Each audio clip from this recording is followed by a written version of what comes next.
Alors, bonjour Gilbert McLaughlin, bonjour à tous les téléspectateurs de la chaîne YouTube Les Confs d'Université. Bonjour à ceux qui nous retrouvent sur ma page Academia, LinkedIn, Facebook, Instagram et même TikTok. Alors, vous êtes de plus en plus nombreux à nous suivre sur YouTube. Alors, cela nous conforte dans le choix effectué quant à ce format inédit. Pensez tout de même à commenter les vidéos, à vous abonner à la chaîne et à activer la cloche de notification pour être informé des derniers contenus publiés sur la chaîne et aussi pour nous encourager à poursuivre ce travail méticuleux de recomplexification et de valorisation, bien évidemment sans angélisme, des minorés. Alors, bienvenue dans cette nouvelle édition des conférences interactives, les confs d'université, qui s'inscrit dans la continuité de la précédente conférence intitulée Radicalisation, déradicalisation des cheminements complexes et mouvants avec Dr Dounia Bouzard. Aujourd'hui, nous poursuivons cette réflexion avec un chercheur canadien qui dispose de réflexes et d'habitus, j'ai envie de dire, différents lorsqu'il s'agit de l'islam et des questions qui lui sont connexes. Alors, le jeu des regards croisés permet ainsi de recomplexifier, réinterroger, déconstruire nos évidences. Et Dieu sait que l'absence de complexité et l'abondance d'évidence fusent lorsqu'il s'agit des questions inhérentes à l'islam, aux musulmans et notamment à la radicalisation. Alors, nous allons complexifier. On va partir du terme, de l'histoire de ce terme radicalisation. Nous allons poser un regard sur des perspectives françaises, parler du langage politique, du langage des experts et voir dans quelle mesure ces deux langages font vivre le concept de radicalisation. Et globalement, nous allons évoquer les débats français, notamment entre les différents chercheurs, essayistes, notamment Keppel, Roy, mais pas que. Nous aborderons tout cela, tous ces points, avec le chercheur canadien, comme je le disais, l'enseignant, l'élu local, en somme avec Gilbert McLaughlin, que j'ai découvert grâce à sa thèse de doctorat fraîchement soutenue à l'Université d'Ottawa, portant sur la radicalisation. Alors, tes recherches portent sur l'extrémisme ou sur l'extrême droite, pour être plus précis, la haine en ligne et notamment, ce qui nous intéresse, le concept de radicalisation. Donc, Gilbert, sois le bienvenu dans cette conférence interactive. Je te laisse te présenter. Et un gros merci à vous, Voix Guerrier, de m'avoir invité. Euh, et on est toujours content quand on fait des recherches, d'avoir des gens qui nous lisent et qui nous suivent.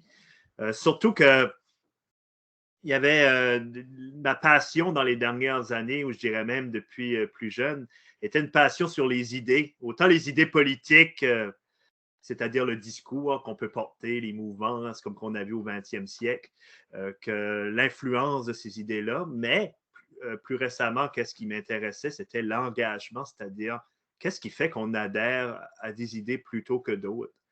Et quand ma thèse est arrivée, le moment de choisir le sujet de thèse est arrivé, il y avait un nouveau mot à la mode qui planait au-dessus de l'Europe et du Canada, qui était celui du terme radicalisation, qui sortait un peu de nulle part à l'époque, mais qui voulait un peu dire ça, c'est-à-dire l'engagement. Qu'est-ce qui se fait qu'on adhère à une série d'idées?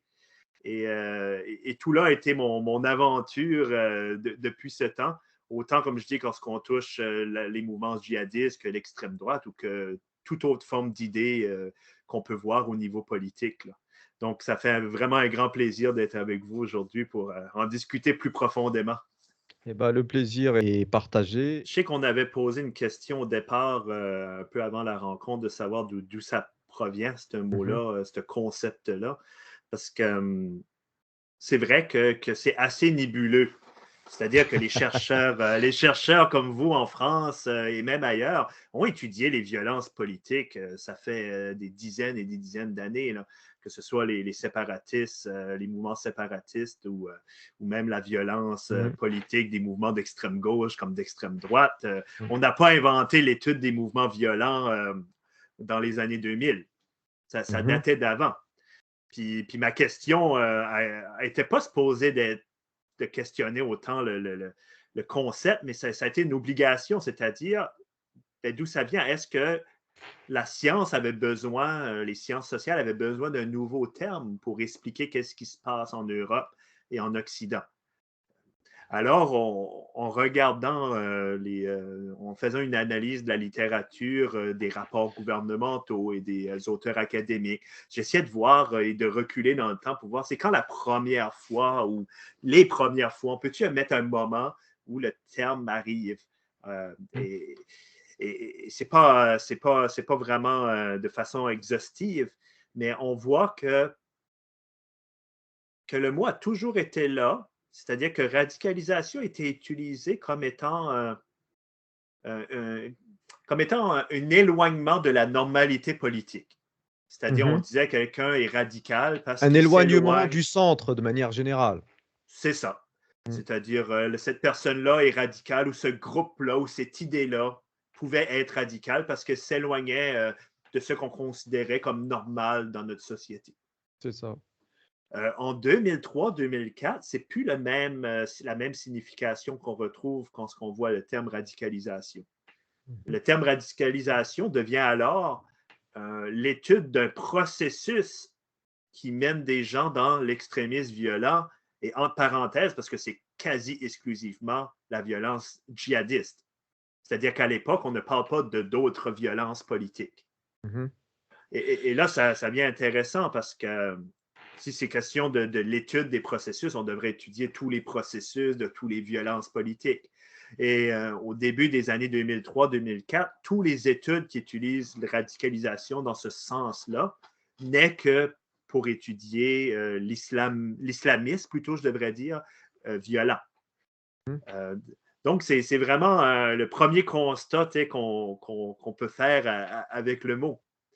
Et peut-être là où ce qui est le plus intéressant, c'est que pendant toute cette enquête-là, j'étais assuré que c'était les académiques qui avaient un peu amené ça pour euh, pas froisser les susceptibilité religieuses ou Mhm. ethniques en utilisant Mhm. un terme plutôt neutre. Mhm. Et par la suite, on s'est aperçu en discutant avec aussi d'autres chercheurs en Belgique et ailleurs, que ce n'est pas un mot qui était originaire des sciences sociales, mais bien des politiques publiques.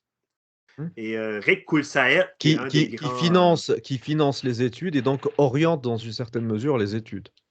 Ben, oui, effectivement. Et le grand problème arrive, je pense, en 2004-2005, quand l'Union européenne rassemble des académiques à travers l'Europe, autant françaises, britanniques, belges, espagnoles, en leur demandant dites-nous qu'est-ce que ça veut dire radicalisation. Mhm. Et là, tous ces gens-là sont vraiment sous le choc et disent ben, ça vient de vous, là, à l'Union européenne. Donc, pourquoi vous nous demandez de donner la définition d'un mot? Et donc, personne ne savait ce qu'était le papa, finalement, ou la maman de ce terme-là, qui Mais provient. excuse-moi, Gilbert, est-ce que ce terme ne viendrait pas des États-Unis après les attentats de 2001?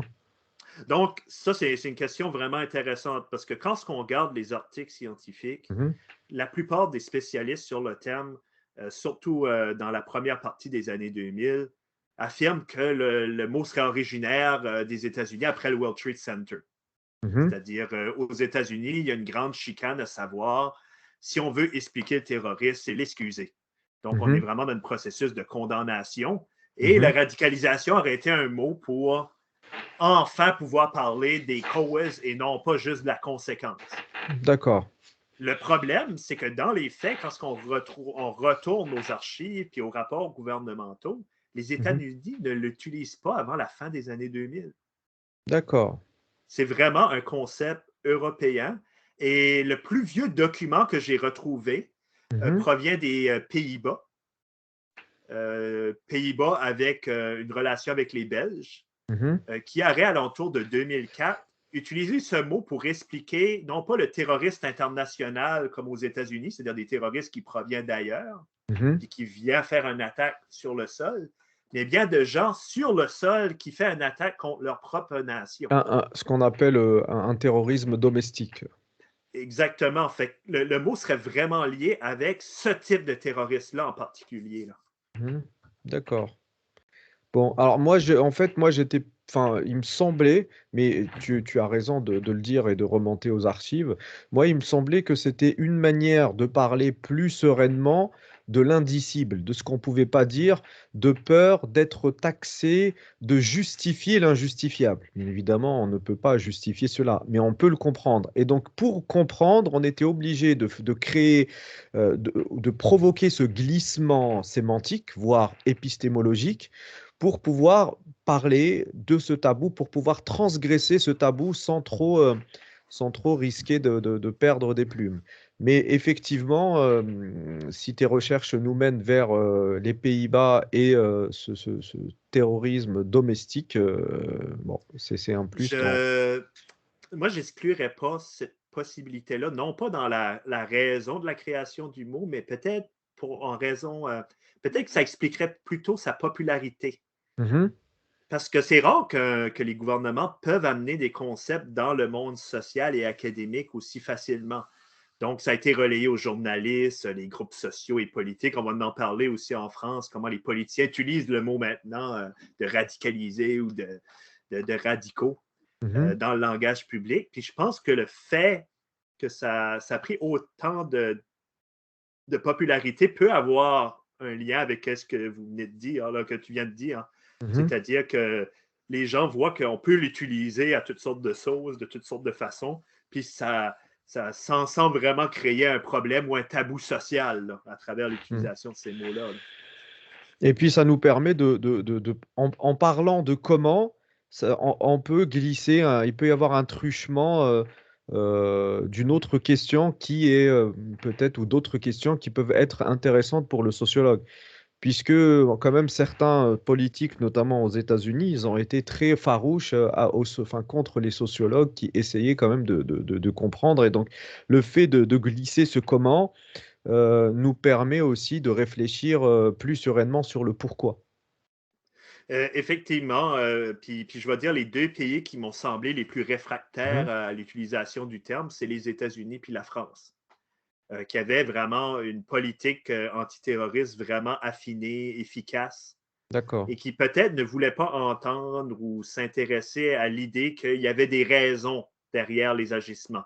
Mhm. Des agissements qu'on décriait comme barbares, comme incompréhensibles, comme venant comme des troubles mentaux. C'est-à-dire qu'on Mhm. on dit ces gens-là, finalement, ils perdent l'idée. Ils ne savent pas dans qu'est-ce qu'ils croient.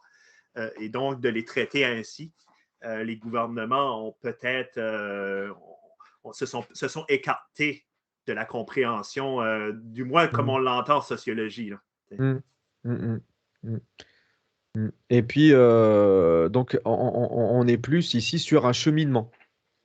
C'est ça. Fait que là, ça a des conséquences, comme vous dites, au niveau de l'épistémologie Mhm. pour le chercheur, parce qu'il y a eu une époque où on ne s'intéressait pas à pourquoi les gens devenaient communistes.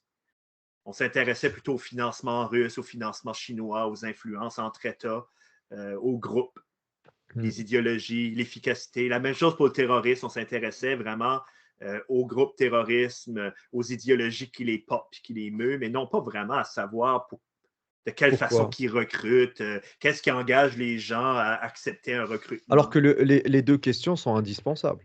Les deux questions sont indispensables, mais radicalisation a un peu effacé l'autre ou un peu pris le dessus. Ce qui fait beaucoup de critiques. Hein. Beaucoup de chercheurs disent, mais on a évacué le rôle de l'État et de l'histoire, finalement, quand on étudie sous l'angle de la radicalisation. On ne parle plus de l'effet de l'histoire sur ces groupes-là ou l'effet des politiques nationaux. Oui, Euh, ça fait un peu comète qui descend du ciel comme ça, sans qu'il y ait de préalable à ce phénomène. fait que l'État ne peut pas être coupable. C'est des gens qui n'ont pas compris et qui se sont engagés. Donc, ça exclut déjà des questions qui, a priori, les chercheurs, surtout les plus âgés, prenaient en compte les phénomènes internationaux, nationaux, les relations entre États, entre groupes. Mais bon, pour redonner un peu de crédit à ceux qui font la recherche sur la radicalisation, ce terme arrive aussi à un moment donné dans l'histoire, pour refaire de l'histoire, c'est-à-dire au moment où l'Internet devient très accessible. Mhm. Et ça change tout. Parce que vu que les forces antiterroristes deviennent très, très efficaces, il y a moins en moins de groupes qui se structurent avec un chef à la tête et des gens qui écoutent en bas. Et on voit de plus en plus apparaître des groupes horizontaux, sans chef, des gens qui peuvent se radicaliser en ligne sans avoir un réseau social développé dans les villes ou de façon présentielle afin de déjouer le rôle de l'État. Et là, pour les chercheurs, autant que pour les agents antiterroristes, là, ça change complètement le jeu. Mm. Comment on peut arrêter des gens dont on ne sait pas, des fois, c'est même des jeunes qui ne vont pas à la mosquée, qui ne sont pas plus religieux qu'il faut, Mais qui entretiennent une religion justement, en ligne. c'est ce que disait Donia Bouzard dans la précédente conférence. C'est les jeunes qui ne vont pas à la mosquée qui posent problème. Ceux qui vont à la mosquée, eux, sont encore en dehors de ce cheminement de radicalisation, puisqu'ils croient en l'imam, ils croient en certaines valeurs communes qui font société, comme on dit. Alors que ceux qui ne vont plus, c'est eux qui commencent à se radicaliser, peut-être au sens étymologique du terme, c'est-à-dire à se décentrer de la société. Oui, puis il y a deux causes là-dedans. La première, c'est que, comme vous dites, souvent les organisations religieuses n'ont pas intérêt à déstabiliser les sociétés dans lesquelles ils appartiennent. Ils ont zéro intérêt à le faire Bien sûr. parce qu'ils s'occupent des croyants, pour autant qu'on respecte les Mm, pratiques, ça c'est sûr. mm. Puis de deux, là, on joue au chat et la souris, c'est-à-dire qu'à chaque fois qu'on fait un profil robot du terroriste parfait, ben, les gens changent. Tu sais, dans les années 70, on disait faisait attention à tous ceux qui ont une longue barbe ou qui ont des signes Mm. religieux. Ben, à partir de ce moment-là, tous les terroristes coupaient leur barbe et enlevaient leurs signes religieux. Ah oui. Donc, il va y avoir un jeu comme ça à éviter des lieux où on peut se faire remarquer. Donc, elle a tout à fait raison à dire que généralement, on ne les voit pas dans des lieux où on... Alors, pour revenir à la conférence de Dounia Bouzard, elle a évoqué un phénomène, c'est que lorsqu'on a essayé de corréler la déchéance de la nationalité française à ce phénomène de radicalisation qui pourrait mener au terrorisme, parce qu'il ne mène pas, et heureusement toujours, Ouais. au terrorisme, elle considère que cette association, cette corrélation est incongrue. Et d'ailleurs, c'est ce qui lui a fait quitter l'institut qu'elle gérait pour le compte du gouvernement. Voilà. Et donc, et ça fait partie de ces associations-là, Fait que son incongrues. affirmation était que ceux qui recevaient une déchéance de nationalité n'étaient Parce que pas plus enclins à devenir des terroristes que Non, d'autres. non, c'est que, en fait, lorsque sous François Hollande, il y a eu corrélation entre terrorisme et déchéance de la nationalité, ça veut dire que tous les terroristes potentiels, les radicaux en devenir, eh ben, sont des musulmans, sont des arabo-musulmans.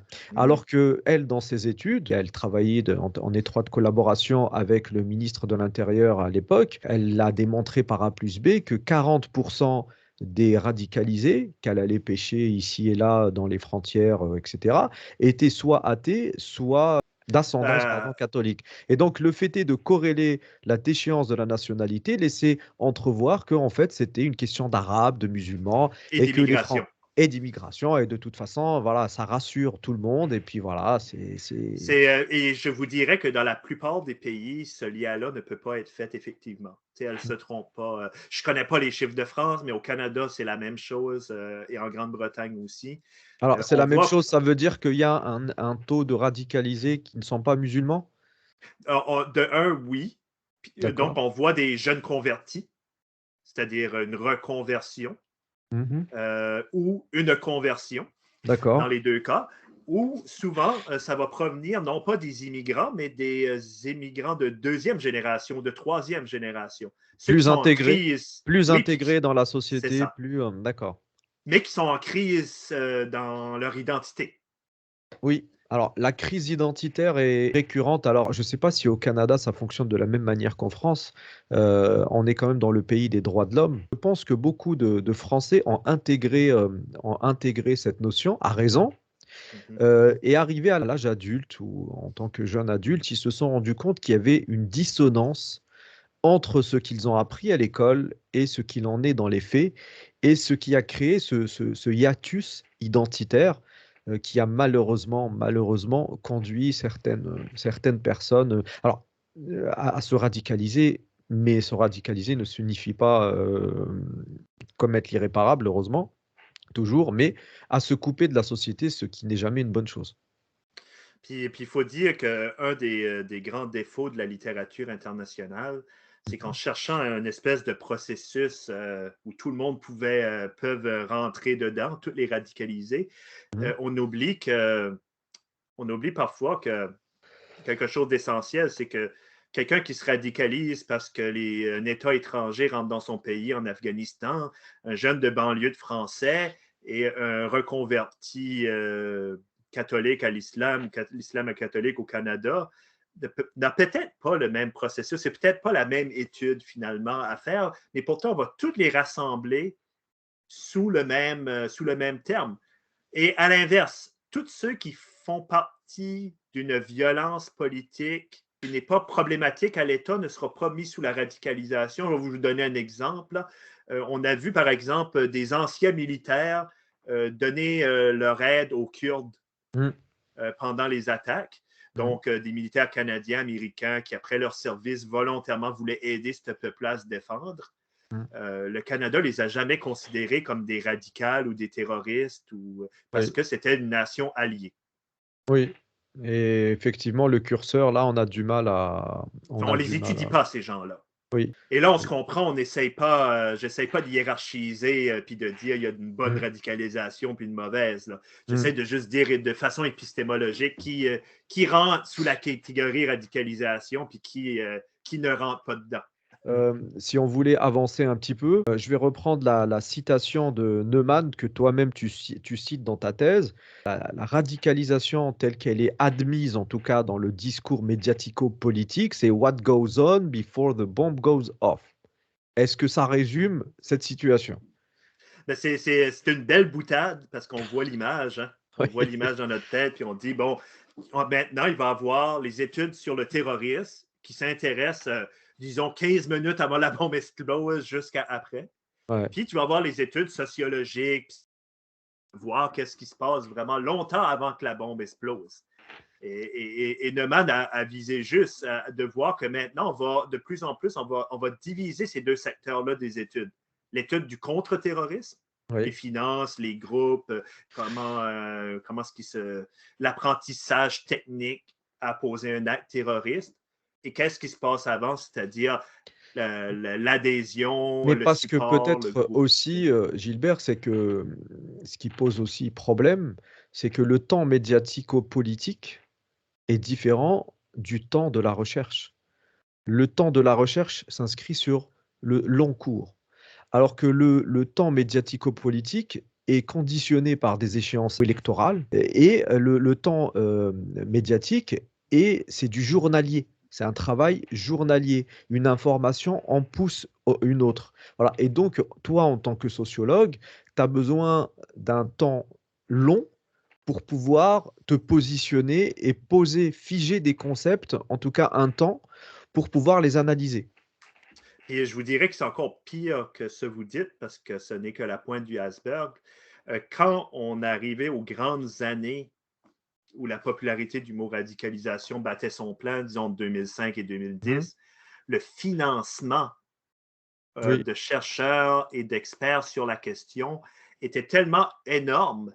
On parle là, de plusieurs zéros, là, même en Grande-Bretagne avec Prevent, euh, que tout le monde s'est inventé spécialiste et radicologue pour avoir un peu sa tranche de pain Oui. dans cette étude-là, autant communautaire, Ouais. des groupes de soutien à l'immigration qui avaient besoin des fonds, Ouais. autant les chercheurs, autant que des experts et autres gens qui travaillent au contrat, étaient tous devenus du jour au lendemain des radicologues, Mm. soit parce qu'ils devaient passer dans les médias, soit parce qu'ils devaient avoir un fonds, ou des nouveaux postes dans les universités aussi.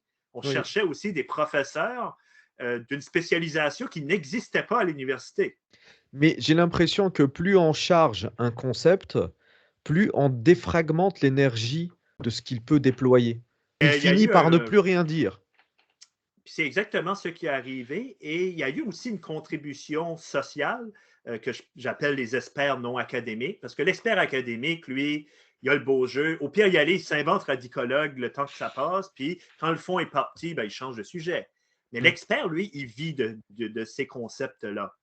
Oui. Et là, et là, je saute un peu, mais on l'a vu dans les derniers 5 ans, où Mhm. les États commencent à se désintéresser de l'islam politique, Mhm. que la plupart des experts essayent de dire oui, oui, mais il y a peut-être plus de radicalisation de l'islam, mais l'extrême droite est en train de revenir et eux sont radicalisés. Donc, on veut encore du Oui, financement gratter public. un peu sur cette radicalisation. Et pour que ça se fasse, il faut que Mhm. le mot soit encore dans l'espace public, que les journaux en parlent, que les gens en parlent, pour que ça devienne un sujet politique et que par la suite, les fonds ou les opportunités s'envolent. Parce que là, il y a une vraie expertise sur le sujet qui s'est développée en 10 ans. Là, on a des vrais groupes d'experts. Mais là, ce que tu es en train de dire, ça veut dire qu'il y a des cercles vicieux de radicalisation qui s'installent, puisque la radicalisation se pose en binarité. Et donc, face à la radicalisation, la société se radicalise. En tout cas, face aux groupuscules radicalisés,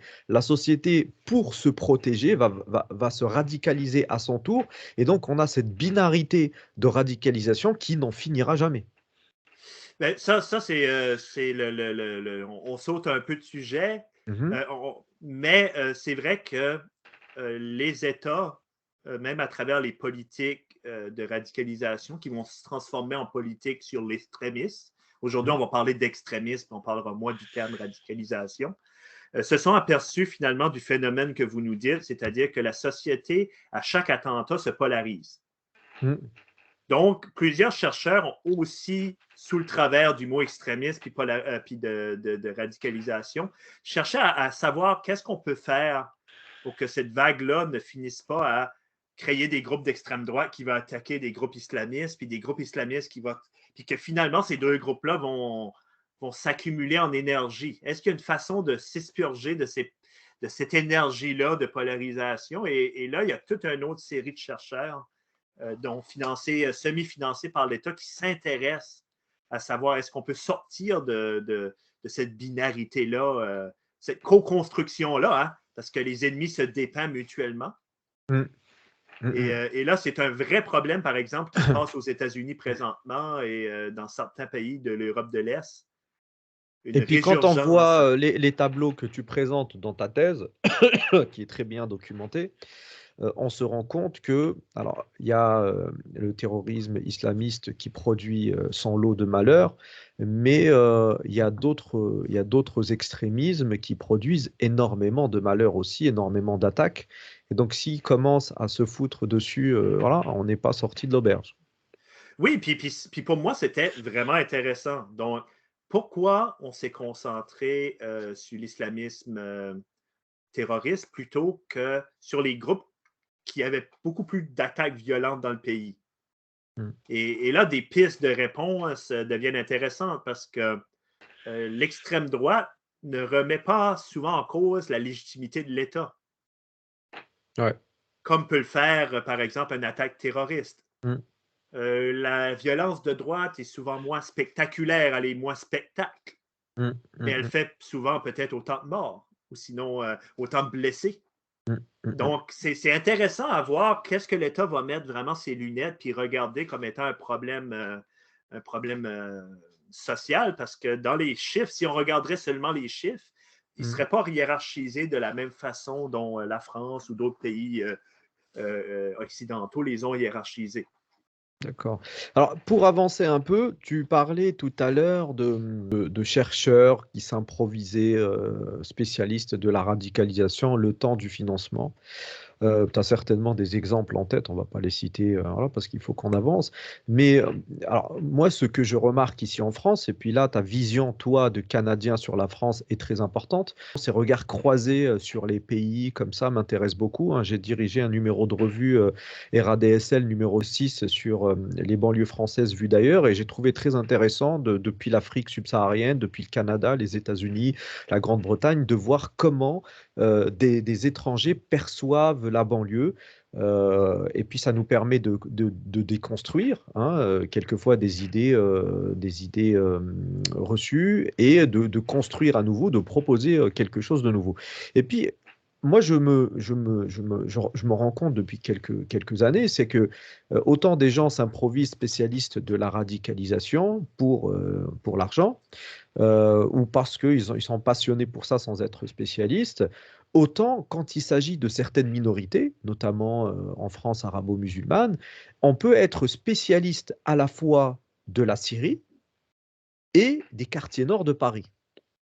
Et donc, c'est ce problème-là qui se pose en termes d'épistémologie, en termes de méthodologie, parce qu'on n'a pas la même accumulation en termes méthodologiques quand on travaille sur la Syrie, sur l'Irak. Je ne vais pas donner de nom, mais des grands chercheurs qui conseillent les gouvernements en France, qui s'intéressent et à la Syrie et à l'Algérie, par exemple, hein, et en même temps sur la banlieue. Et donc, est-ce que tout ce public se vaut? Parce qu'ils ont un dénominateur commun qui est l'islam. Puis vous avez mis le droit dans la principale critique qu'on fait au terme radicalisation dans la plupart des articles scientifiques. C'est-à-dire que de plus en plus, les voix s'élèvent pour dire qu'on compare l'incomparable et que tous les modèles qu'on trouve de processus, finalement, est un peu vain dans la mesure que c'est tellement abstrait et généraux pour englober des choses qui ne se comparent tellement pas que finalement, on pourrait tous rentrer dans la plupart des modèles qui sont présentés. Donc, qui de nous n'a pas eu une crise identitaire, des liens d'amis un peu idéologiques, moindrement que tu es politisé, même dans des partis. Puis, on n'a pas fait des gens nécessairement qui sont devenus radicaux pour autant. Quand on compare la radicalisation de jeunes enfants ou de jeunes adolescents en Irak, en Afghanistan, est-ce que réellement le même processus s'applique à un jeune de banlieue qui n'a jamais sorti de sa ville? C'est une aberration sociologique, mais il y a beaucoup de gens qui n'ont pas fait attention ou n'ont pas regardé, surtout au début, surtout dans les années 2000, on a vraiment, surtout avec l'effet psychologique, les psychologues qui se sont intéressés à ça, comparaient vraiment sans contexte social et histoire. Et là, je vais avoir besoin de vous pour la discussion française parce que je suis, comme vous savez, je ne suis pas un expert de la France. Ce n'est pas un pays où j'ai eu chance d'être proche de la culture, quoi, ce que je suis un amoureux de. C'est ça, je suis un amoureux des télés françaises. Mais j'assume que entre la télé et la réalité, il doit y avoir un. Il y a la télé-réalité. Un hiatus. Mais vous qui êtes spécialisé des banlieues, vous voyez que le problème devrait être quand même assez différent, souvent à la façon dont on a, et c'est peut-être ça qui est intéressant en France, dans la façon dont on essaie d'utiliser le langage, non pas comme un langage scientifique qui sert à morceler le réel pour mieux le comprendre, mais vraiment pour identifier ou pointer du doigt une certaine catégorie de gens qui, vraiment, puis ça m'épate, des fois, reprend le mot à sa faveur. C'est-à-dire, j'ai l'impression qu'il y a des jeunes aujourd'hui qui sont fiers de se dire radicalisés. Parce que l'État lui a mis l'étiquette et là, on se réapproprie l'étiquette politique. Il y a cette réappropriation, peut-être resignification, peut-être. Alors moi, dans mes enquêtes sociolinguistiques, je n'ai jamais rencontré de jeunes qui reprenaient à leur compte ce concept de radicalisation, mais ça peut exister dans la mesure où le terme racaille, qui est une invective rendue célèbre, tristement célèbre par un ancien Premier ministre de l'Intérieur devenu président, a été finalement propagé parmi cette jeunesse biologiquement jeune. Parce que le terme jeune prête à confusion en France. Souvent, jeune cache l'indicible, celui qu'on ne peut pas nommer du fait du coût de la loi, donc on l'appelle jeune.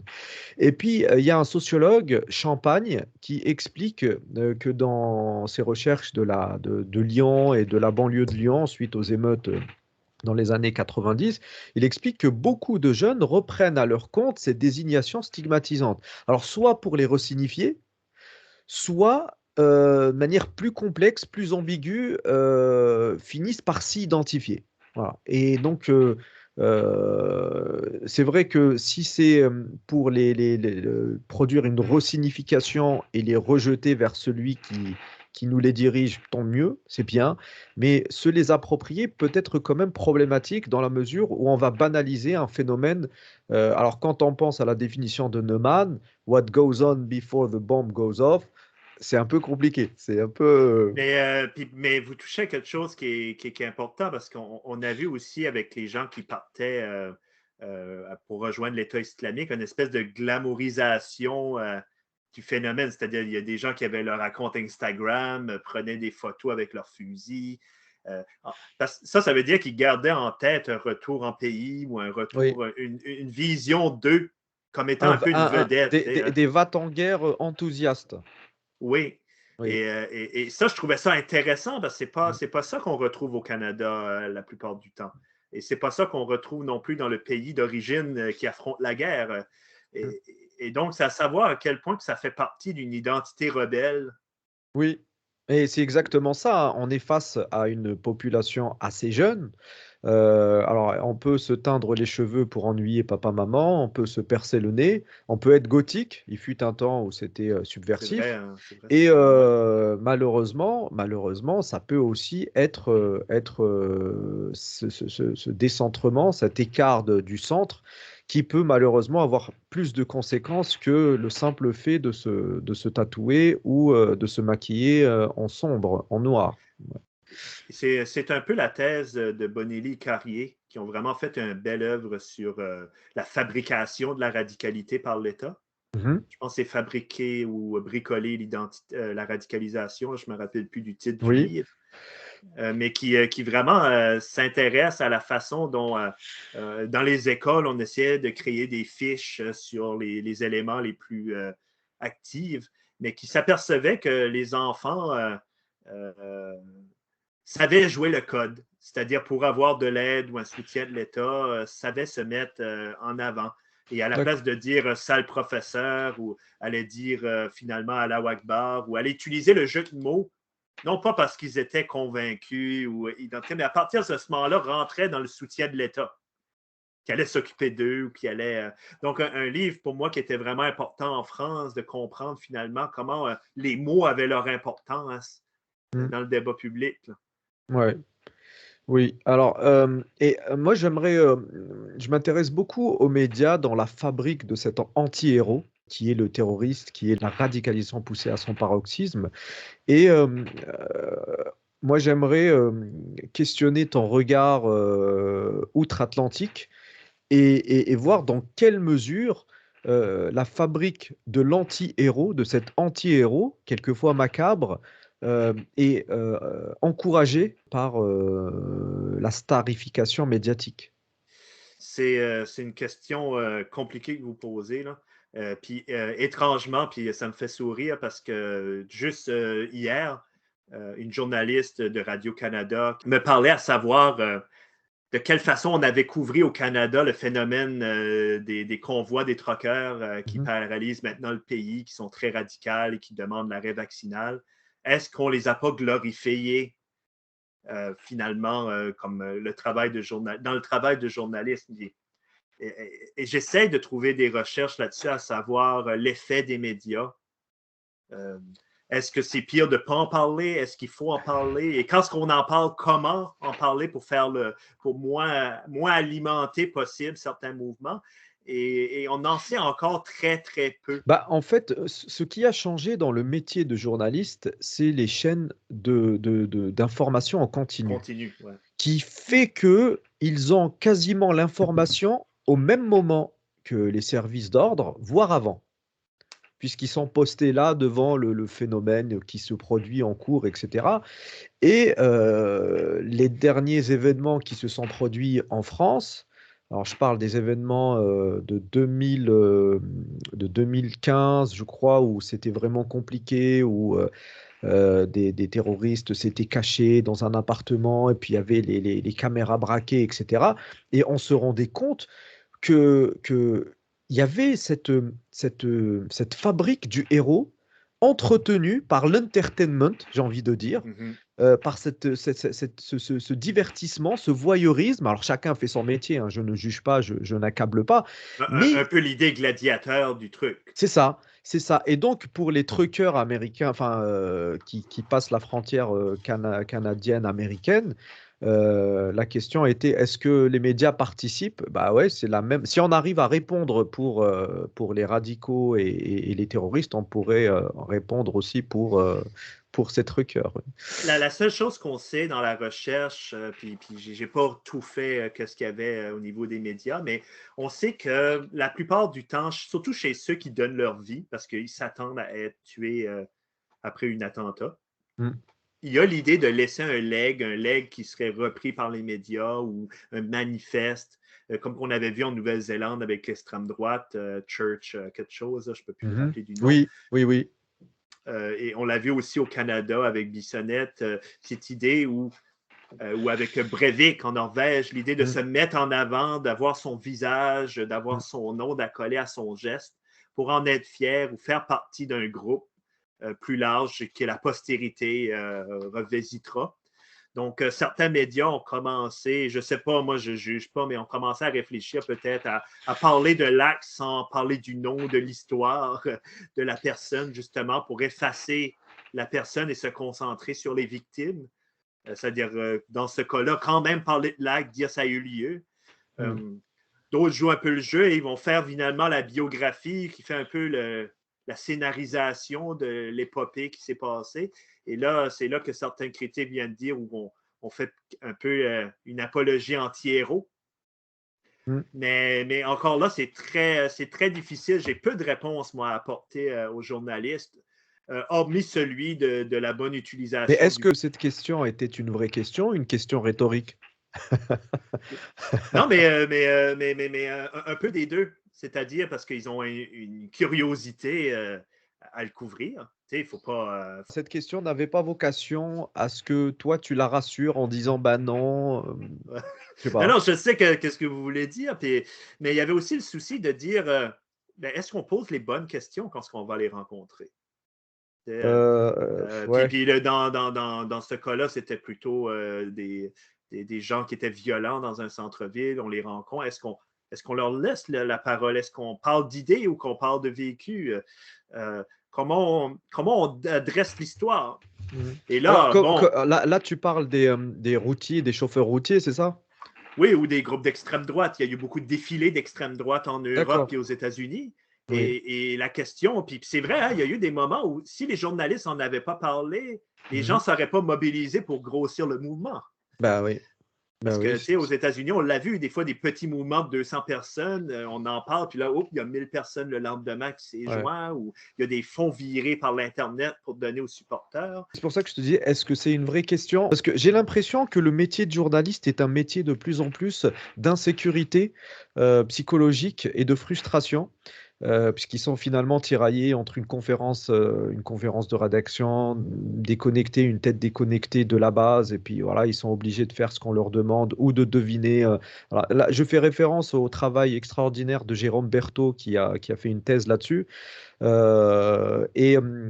Grégory Peck, si je ne me trompe pas, le réalisateur haïtien français. Mhm. Les médias français lui posaient tout le temps la question en lui disant sur son film I Am Not Your Negro, mais en France, c'est pas comme ça en France, hein. En fait, c'était une injonction à répondre que oui, en France, c'est pas comme ça. Ah, Rassurez-nous. OK. Voilà, Ouais, rassurez-nous que c'est un rassurez-nous. phénomène qui est Ah, on a quand seulement. même évolué en France, hein. Alors dites. Et donc, il se sentait, Ah, lui, c'est intéressant. oppressé de répondre, de dire oui, c'est pas la même chose. Et ils auraient aimé qu'il n'y ait pas de mais malheureusement, c'est toujours oui, mais. Et donc, c'est pour ça que je te disais, est-ce Oui, c'est intéressant. Ben, on a quand même une culture canadienne journalistique où et il y en a qui disent qu'elle est plus hypocrite qu'ailleurs, mais c'est juste une autre culture de dire qu'on est objectif. ouais. Puis moi, fait que c'est pas comme aux États-Unis où Fox News arrive puis tu t'attends à la question avant même que tu la reçoives. Là. Ouais. Mais ils sont, depuis les années 2000, le journaliste, puis c'est pas la défense, mais peut-être pour mettre une nuance, Mm, a une compétition comme elle mm. n'a jamais eu avec l'Internet. Alors, par rapport à cette question ou cette question rhétorique que la journaliste t'a posée, moi je pense que le pays qui a quelque chose à nous apprendre, parce qu'il a été précurseur sur la question, ce sont les États-Unis. Les tueries de masse ont d'abord eu lieu aux États-Unis. et continue malheureusement à avoir lieu. Voilà, apparemment, la période Covid a mis une petite pause à cette situation dramatique. Et puis là, ça a repris. Donc, c'est la manière dont les journalistes ont couvert ces tueries de masse qui a eu, à mon avis, une répercussion sur le reste des tueries de masse ou assimilées à ces phénomènes-là. Il y a quelque chose de vrai dans ce que vous venez de dire, c'est-à-dire que euh, j'aime pas le terme que je vais employer, mais disons que l'innovation se partage plus facilement. C'est-à-dire que, et je vais vous donner un exemple en France, vous vous rappelez du cas où il y a eu une attaque au camion bélier. Mhm. Ce n'était pas quelque chose de très récurrent avant cette attaque-là en France. Mm. Et par la suite, on a commencé à le voir aux États-Unis, au Canada et ailleurs. C'est un peu la même chose avec les Gilets jaunes. Au Canada, on a eu un petit mouvement de Gilets jaunes, ça c'est bon, ça c'est mort rapidement. D'accord. Ah Mais bon, là, les ok. truckers au Canada, on commence à voir en Europe des groupes qui commencent à se mobiliser de la même façon. Mm. Donc, quand on a vu que des gens réussissaient à faire des tueries de masse de façon très efficace, de façon armée, Oui. les gens remarquent ça, le voient et essayent d'adapter un modèle ailleurs. Et donc, il y a une espèce de course Mm. entre l'État et les gens qui veulent commettre des actes à essayer de trouver des façons efficaces pour faire le plus grand mal au plus grand nombre possible. Mm. Et là, c'est pas très sain, hein, ce Mm. trou-là. Et pour autant qu'on va réussir à contrôler un certain problème, quelqu'un va réfléchir à une façon nouvelle ou une façon Ah oui. différente Ah oui, de malheureusement, les options sont illimitées.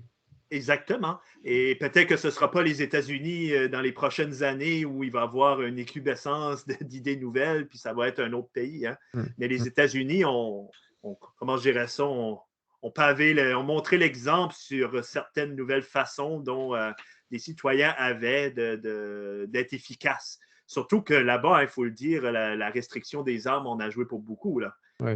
Oui, C'est oui. très facile de s'équiper lourdement et faire beaucoup de dommages aux États-Unis. Et je ne sais pas qu'est-ce qu'on est en France, mais au Canada, l'accès aux armes est très restricté. Là. En France, je pense que c'est pas évident de se procurer une arme. C'est tant mieux comme ça et on est quelques-uns à vouloir que ça ne change pas. Donc du coup, pour conclure sur cette partie où on posait un regard sur la France, comment tu verrais cette situation franco-française en lien avec la radicalisation et les jeunes issus de l'immigration depuis le Canada? Euh, donc, il y a plusieurs grandes erreurs. C'est vrai que quand vous avez dit que la recherche était dans le temps long, euh, les chercheurs sont arrivés souvent à la fin du débat en disant ben, arrêtez de faire des liens entre immigration et terrorisme. Puis là, vous avez un débat entre ceux qui retournent de l'État Oui, islamique oui, oui. et le terrorisme. Et Les, jusqu'à les- les- les présent, revenants, les fameux revenants. c'est ça, les fameux revenants.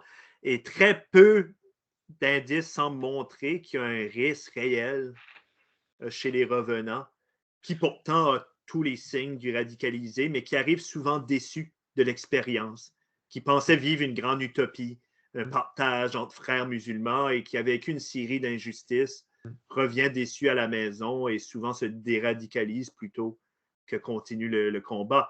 Toutefois, on les a traités comme des gens qui avaient le potentiel radical. Je vais vous donner un autre exemple, puis qui est pour moi le meilleur signe du racisme dans le problème djihadiste. Puis c'est pour moi pas propre à la France, quoique la France est souvent pointée du doigt en cause de la communauté grandissante des gens arabo-musulmans. Mais à l'époque, disons qu'on retourne dans les années 80, 70, Hein. avec les groupes violents d'extrême gauche, les groupes violents corses, les groupes violents de d'autres identités politiques. Quand ce qu'ils avaient payé leur dû à la justice, souvent ces gens-là allaient diminuer ou allaient refuser l'utilisation de la violence et ils étaient souvent aidés par les mêmes groupes, c'est-à-dire qu'ils pouvaient faire partie d'une association politique, Mm. retourner dans des groupes de droite, de centre-droite. Oui. Et on les accueillait et on les resocialisait. Mm. Un des grandes misères qu'on a eues avec le djihadisme, c'est qu'à partir du moment que les terroristes sortent de prison, les imams et la communauté musulmane posent un regard très sévère. On ne les accueille plus. Mm. Et qui montrent que l'islam est capable de se distancier, ou des gens musulmans sont capables de se distancier. Mais en même temps, on a stigmatisé encore davantage que qu'est-ce que d'autres groupes auraient fait dans les années 70-80. Ce qui empêche certains gens de retourner dans l'état social de façon modérée. On peut augmenter leur taux de récidive parce qu'on ne les permet pas de se résocialiser dans leur groupe homogène culturel, comme pouvait le faire, par exemple, un militant en Corse ou quelqu'un d'extrême gauche qui finalement devenait socialiste en disant « Ah ben oui, il a détruit des édifices capitalistes, mais aujourd'hui, il est capable, il peut faire de la politique. » Mais voyez quelqu'un qui aurait détruit quelque chose au nom de l'islam devenir député en France, qu'est-ce que ça aurait l'air? Il ne pourrait pas faire une grande carrière. On a des gens comme José Bové qui, dans les années 60, pouvaient détruire un McDonald's, puis aujourd'hui est très bien respecté dans la gauche. Donc, il y a cette incapacité-là d'accueillir des gens qui ont eu un passé qui est inacceptable, puis d'être capable d'en faire quelque chose de positif par la suite. Et ça bloque quand on parle de l'islam, puis ce qui ne bloque pas quand on parle de l'extrême droite ou de l'extrême gauche. Oui, non, mais là, par exemple, pour tout ce qui touche à la banlieue, parce que c'est là où tout se cristallise, c'est vrai qu'il n'y a pas ce droit à l'erreur, ce Non. droit à la médiocrité, ce droit à la banalité.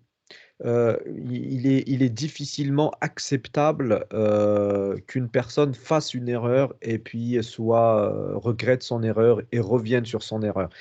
Et d'ailleurs, c'est un peu le problème qu'a eu Dounia Bouzar, puisqu'elle travaillait avec un repenti. Et selon ses dires, c'est un peu partout dans le monde, quand on travaille sur la déradicalisation, on travaille forcément avec des gens qui ont vécu la chose de l'intérieur. Hein. C'est toujours mieux. Et là, vous avez volé les mots de la bouche parce que la seule voie qui leur reste est la voie du repentant. C'est quasiment religieux, là. C'est ça, Donc, c'est au compliqué. Canada, on a beaucoup ont utilisé la même voie pour se redonner une place dans la société. Surtout quand c'était le cas des jeunes avant 19 ans, qui n'ont pas réussi à commettre jusqu'à la fin. Des fois, on les arrête avant, avant l'acte.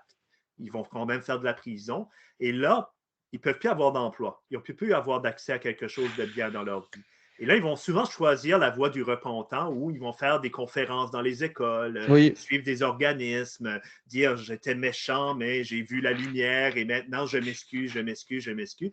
Je blâme pas, c'est pas leur sincérité que je blâme. Moi, c'est un regard de sociologue sur de société, c'est-à-dire c'est comme si on leur dit ben, ce sera la voie religieuse pour vous réadmettre dans l'espace social. Ça sera ta croix que tu porteras tout au long de... Oui.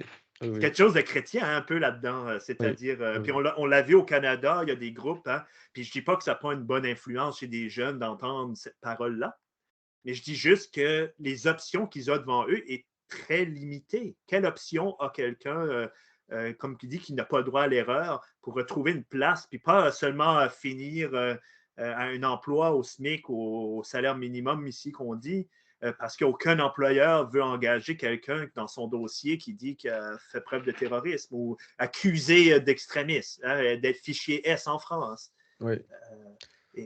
Quelle voie qu'ils ont pour se réintégrer? C'est compliqué. C'est compliqué. Puis c'est pas d'excuser l'acte. C'est au contraire se dire on ne veut pas qu'ils s'émergénalisent au point où ils veulent recommencer. Oui. Donc, ils voient que la seule option pour s'en sortir Il n'y a pas plus dangereux qu'une personne désespérée. Oui, en fait, il faut pas que ce soit qu'on les pousse au désespoir, puisque là, ils deviendraient à nouveau très dangereux. Puis ils feront un attentat suicide la prochaine fois. Ouais. Parce qu'ils se diraient, bon, c'est la seule façon de sortir de tout ça. T'sais. Et c'est ça qu'on essaye d'éviter, puis que je vois que beaucoup de sociologues essayent d'éviter, c'est de dire, est-ce qu'on peut trouver une façon beaucoup moins violente et beaucoup moins... mais comme vous voyez, en France, ça devient une question d'identité politique et une question sociale, et ce n'est plus une question de réhabilitation. Il y a tout un travail à faire dans les associations, dans les écoles, pour vraiment éviter d'en arriver à ça. C'est ces discriminations qui produisent de la discrimination, qui produisent de la discrimination, et on n'en finit plus de cette discrimination, et à force de la banaliser, on produit du désespoir, lequel désespoir va nous conduire à des choses. Voilà. Donc, Mais il faut le redire, hein, quelqu'un qui va bien dans sa vie ne se radicalise pas. Mais on l'a vu aux États-Unis aussi, des médecins, des gens, surtout des ingénieurs, mais qui portent en eux une certaine part d'ombre, qui vont relier sur des événements politiques. Donc, par exemple, on a vu, je suivais un cas d'un pharmacien qui était outré, par exemple, des photos américaines sur comment on avait saccagé les corps de gens musulmans pendant la guerre en Irak, Mm. et qui, par la suite, commence à avoir un intérêt accru sur la chose, lit, devient un peu conspi et décide de s'engager. Mais l'engagement n'arrive pas quand il y a zéro problème et tout va bien et le soleil est radieux. Il arrive au moment où une personne commence à réfléchir et à vouloir agir sur des problèmes qu'il trouve fondamentaux dans une société. Mm. Et par chance, hein? C'est-à-dire qu'il y a du bon dans ça, c'est-à-dire le mouvement des suffragettes pour le droit de vote des femmes ont même réussi à démolir certains trucs, des biens matériels pour faire avancer certaines causes parce que ça n'était pas tenable. Puis Mm. c'était souvent des femmes de bonne famille, des femmes dont les maris avaient quand même de l'argent, qui vont prendre la parole et faire avancer des causes sociales. Mm. Souvent, eux-mêmes se voient comme des gens qui avancent des causes sociales sur l'espace public. C'est-à-dire, ils vont voir comme si on restreint leurs droits religieux ou on restreint leurs droits à leur corps. Mm. Donc, c'est le discours qu'on va entendre dans l'espace public. Ça va être un discours de développement social, d'une cause sociétale qu'on va mettre de l'avant. Et souvent, cet écho-là, on ne l'entend pas. On entend la haine, on entend le préjudice, mais on n'entend pas vraiment le grief qui est fait Mm. envers la société dans laquelle ils sont.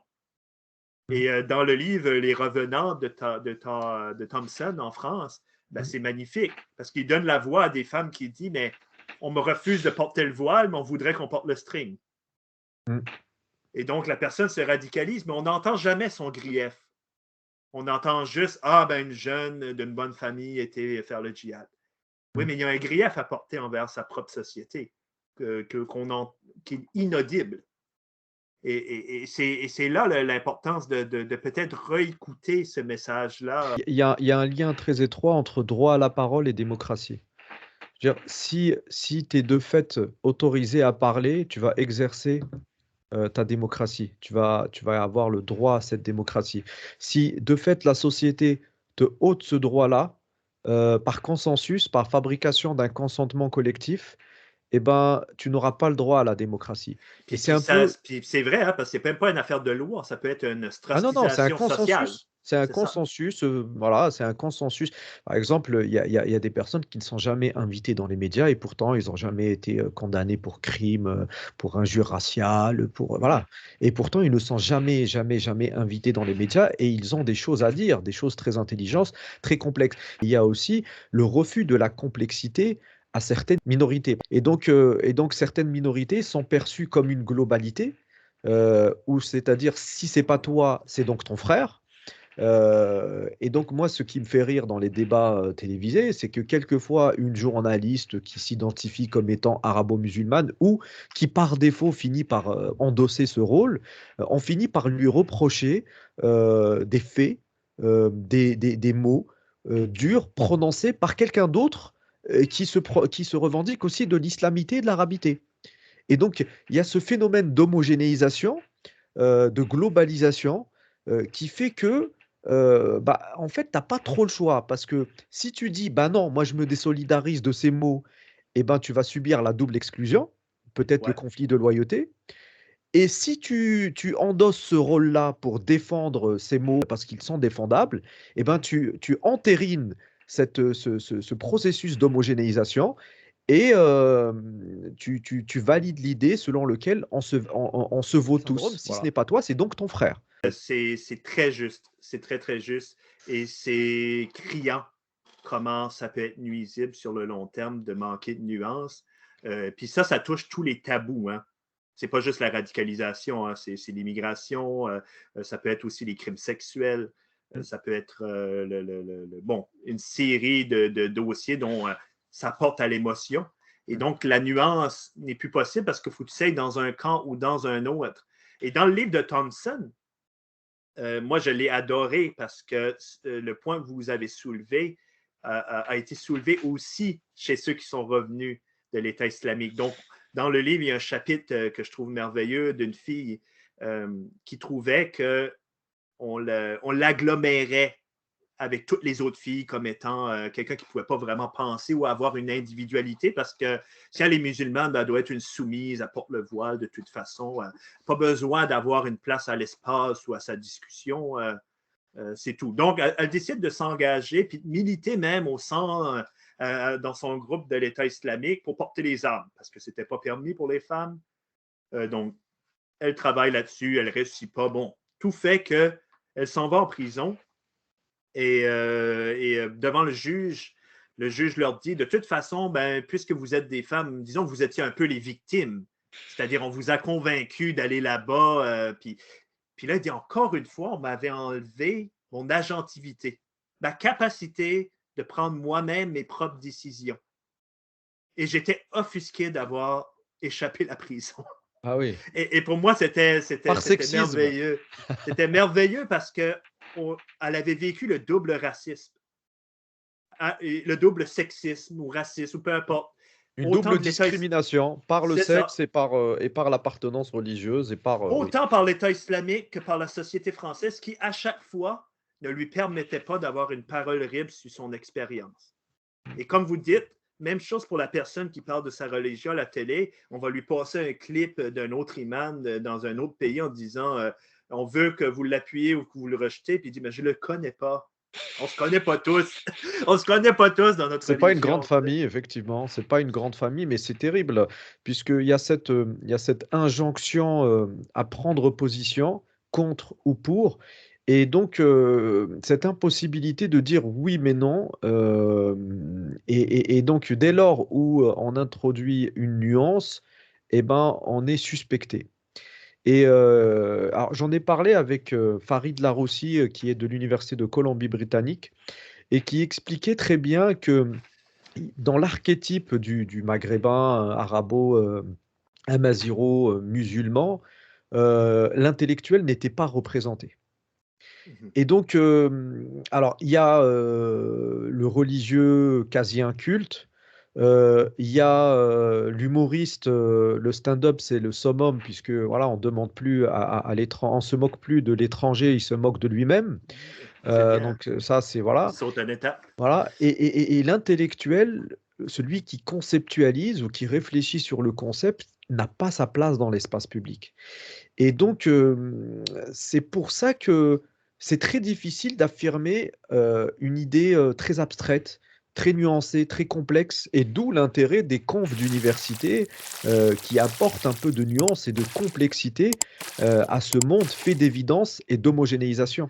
Puis c'est ça qui est un peu plate dans le monde des médias, parce que, puis dans le monde politique, quand ils viennent voir les universitaires, bien, ils veulent dire, OK, on veut savoir quelle est la cause, dites-le nous. Bien, tout ce qu'on a parlé est sujet à revérification. Ouais. C'est-à-dire que là, maintenant, on sait qu'il y a moins de lien avec l'immigration, qu'il y a un lien avec ça, qu'on identifiait mieux les problèmes, mais vous dire, même moi qui ai passé 6 ans dans la recherche la plus appliquée possible, identifier sans aucun doute un profil Mmh. que la police pourrait juste prendre mon profil puis aller voir les gens puis les arrêter. C'est pas possible présentement. C'est pas Oui, mais possible. parce ils sont habitués à avoir des omnispécialistes sur les plateaux télé qui disent oui, qui disent non. Et comme dit Rossé, un rappeur engagé, l'assurance cache le visage de la stupidité. C'est-à-dire que quand ils ont en face d'eux un universitaire qui est capable de dire oui, non au tac, sans nuance, lorsque toi t'apportes une nuance, eh ben, tu passes quand même pour quelqu'un de suspect. Suspect ou quelqu'un qui n'a pas fait son devoir. Comme un élève qui cherche la question, hein, qui cherche la réponse à la Oui, question, puis il dit oui, plus longtemps oui. qu'il attend, ça veut dire plus longtemps qu'il ne sait pas. Mmh. Tandis que nous, c'est l'inverse, c'est-à-dire comment rendre compte, même dans nos discussions, je trouve ça difficile parce qu'on fait attention à nos mots parce qu'on ne veut pas créer Bah plus de oui. préjudice qu'il y en a. C'est Mmh pas mh. c'est pas pour les auditeurs, c'est pas de chercher le bon mot pour faire le buzz, mais c'est de dire comment je peux rendre compte de quelque chose d'aussi complexe qu'une radicalisation. Hein? Puis là, on va en parler aussi, mais on se rend bien compte que ce n'est pas tous les gens qui considèrent que la violence est une solution qui va utiliser de la violence. Et pire que ça, beaucoup de terroristes n'ont pas eu de radicalisation cognitive.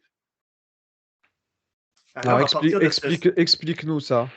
Ben, c'est-à-dire qu'on s'est aperçu, le schéma là, de début 2000 là, que la police pensait avoir trouvé avec des psychologues puis des radicologues là, qui leur a donné la réponse toute faite, était de dire, ben, c'est simple, la personne n'a pas la croyance, il va rencontrer A, B, C, D, il va finir par avoir la croyance, il va faire D, E, F, et là, il va croire que la violence est nécessaire, et c'est là qu'il va poser son acte. De un, tu peux avoir acheminé tout ça et ne pas avoir posé l'acte. Mmh. Et là, de plus en plus, on se rend compte qu'il y a des gens qui posent l'acte et qui n'ont pas eu A, B, C, D, E, F. On rencontre des gens dans l'État islamique qui l'ont fait pour de l'argent. On rencontre des gens qui l'ont fait pour le succès. Alors c'est On très rencontre des important, gens qui l'ont c'est fait très pour important l'amour. ce que tu es en train de dire là, mais il semble que certains schémas posés par des, spécialistes de la Syrie et de la banlieue, Ouais. qu'ils ont des schémas dépassés. C'est-à-dire que le radicalisé ou le terroriste, parlons, allez, mettons les pieds dans le plat.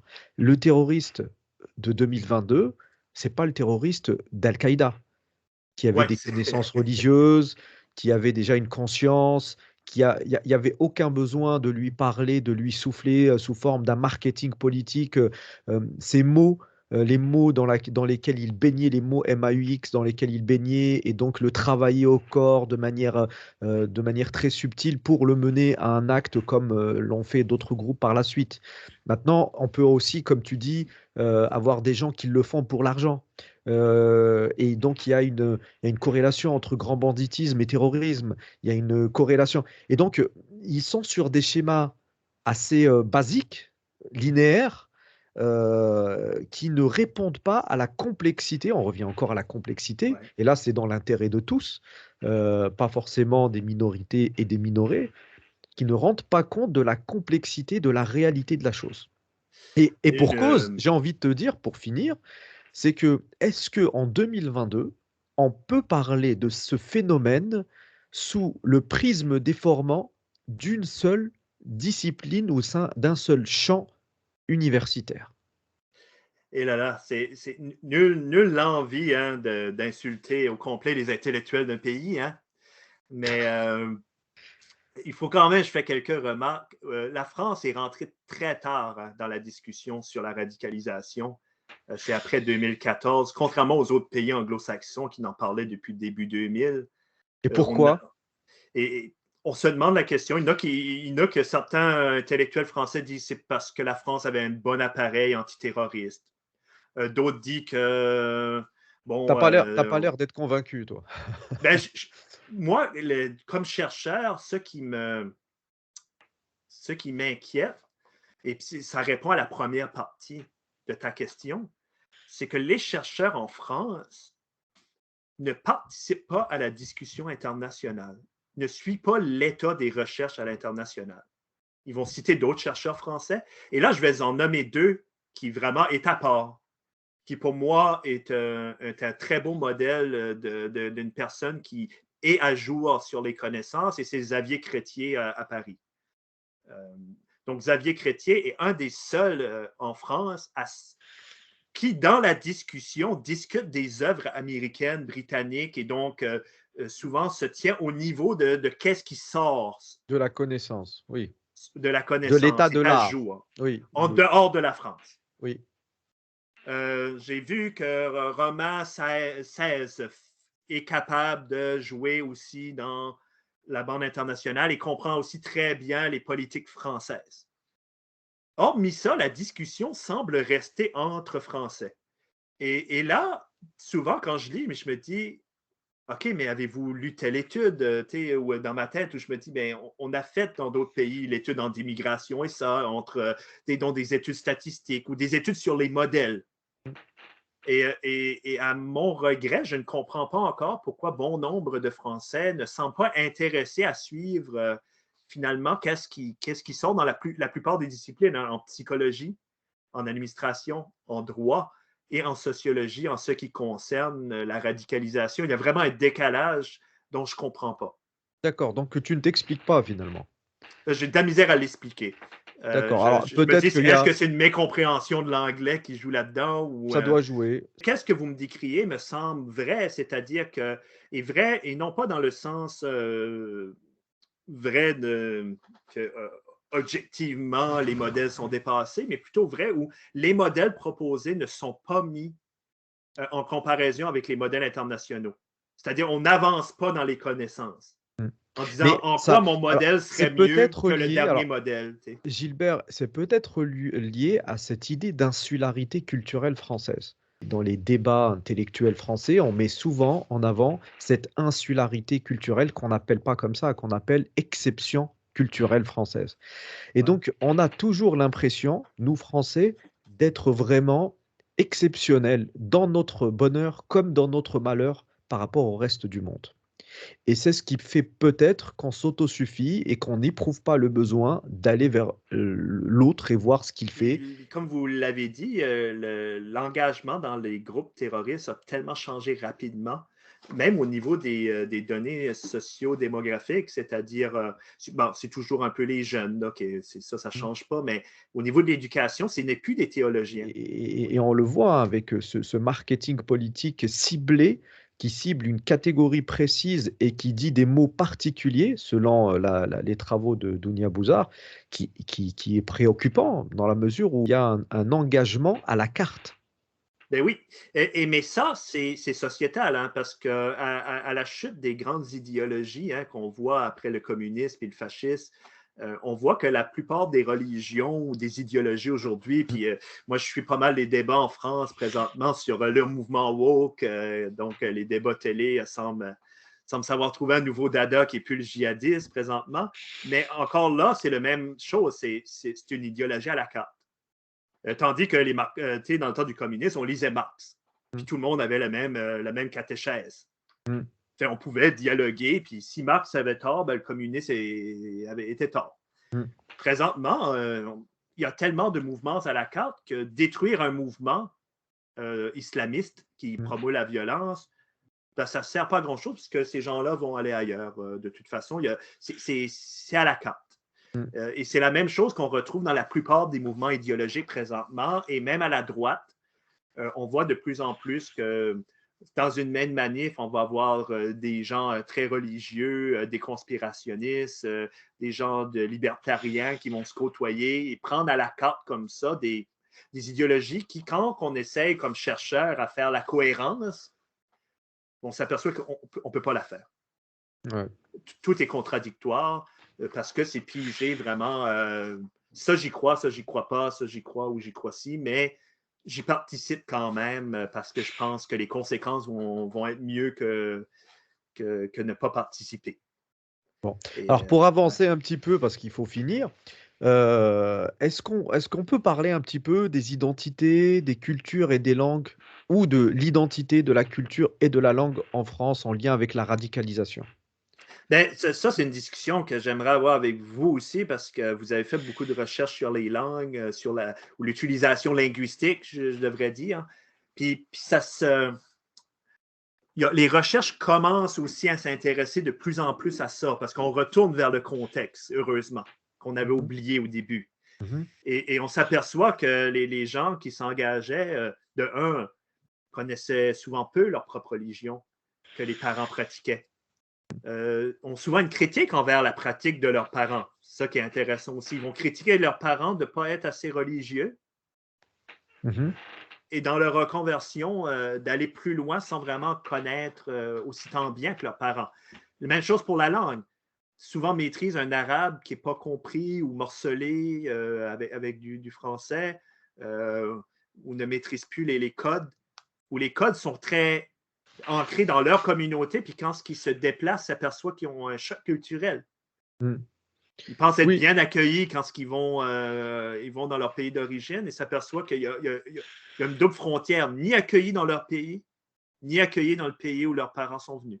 bah, en fait, ce qui est dangereux, c'est que en France, on leur reproche une arabité et une islamité dont ils ne disposent pas. En fait, C'est ça, hein? on leur reproche quelque chose qu'ils n'ont pas.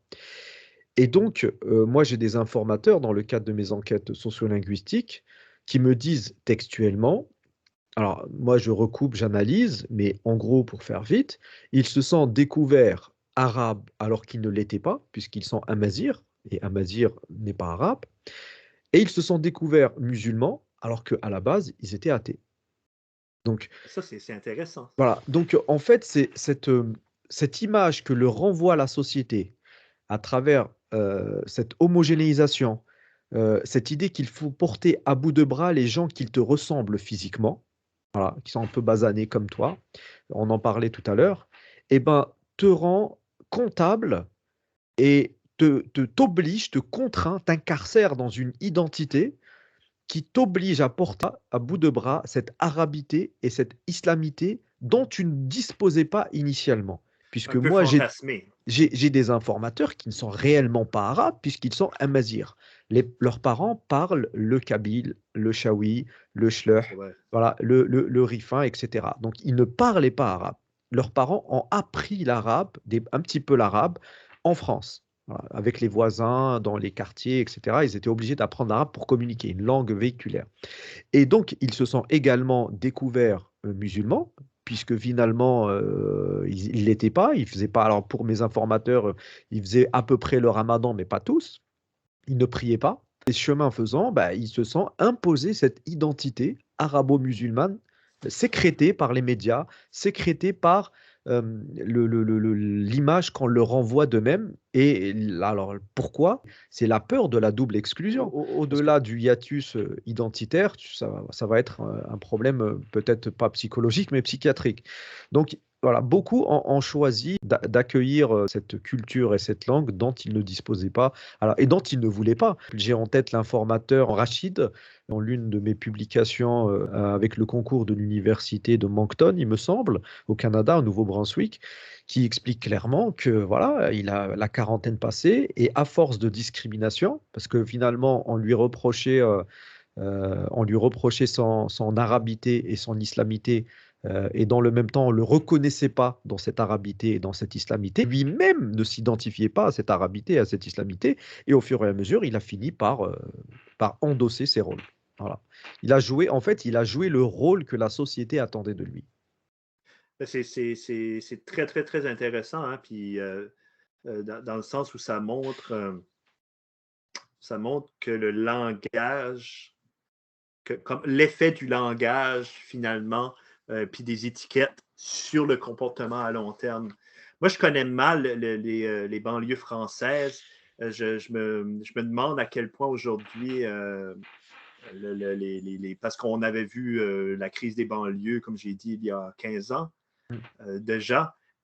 Est-ce que c'est quelque chose qui se passe bien maintenant ou au contraire, il y a Bah, ça que tu me décris encore plus polarisant, c'est-à-dire qu'il n'y a plus d'espace dans le milieu. alors, c'est compliqué, hein, c'est très nuancé, puisque certains réussissent à s'en sortir très très bien, mais ceux qui s'en sortent bah, finissent par partir très vite. Et puis d'autres sont confortés dans leurs revendications, dans la mesure où, par exemple, la crise des Gilets jaunes a montré que ce que vivent les banlieusards au niveau sécuritaire, au niveau économique, au niveau professionnel, recrutement, etc., eh ben, ça a touché il y a 30 ans uniquement les banlieusards du fait du racisme, de la discrimination, mais finalement, ça finit par toucher tout le monde. Et donc la crise des Gilets jaunes a révélé que ce que touchent les banlieusards aujourd'hui finit par toucher dans 30 ans, 15 ans, 10 ans, bah, tout le monde. Et moi, je pense que la moralité de l'histoire dans tout ça, c'est que quand on voit des abus, bah, il ne faut pas se taire. C'est un problème en fait de classe sociale, à mon avis. C'est de plus en plus ce qui en sort, c'est un problème de classe sociale et non c'est un problème de classe sociale déguisé en, en problème d'immigration, en problème de religieux. religieux, en problème. Je ne dis pas que ces problèmes-là n'existent pas. Je ne dis pas que la France ne fait pas face à des problèmes sérieux à ce niveau-là. Si, mais le plus gros de ces problèmes, c'est l'emploi, c'est toutes ces discriminations liées à la classe sociale. Et Puis ça me fait penser au débat qu'il y a eu. Puis il y a même eu des échos internationaux entre Keppel et Roy sur est-ce que c'est l'islam qui se radicalise ou de c'était les gens qui utilisaient l'islam pour se radicaliser. Mais la recherche ça fait couler beaucoup d'encre, le New York Times en a parlé, mais dans la recherche, c'est déjà un peu réglé la question. Puis la réponse, c'est les deux.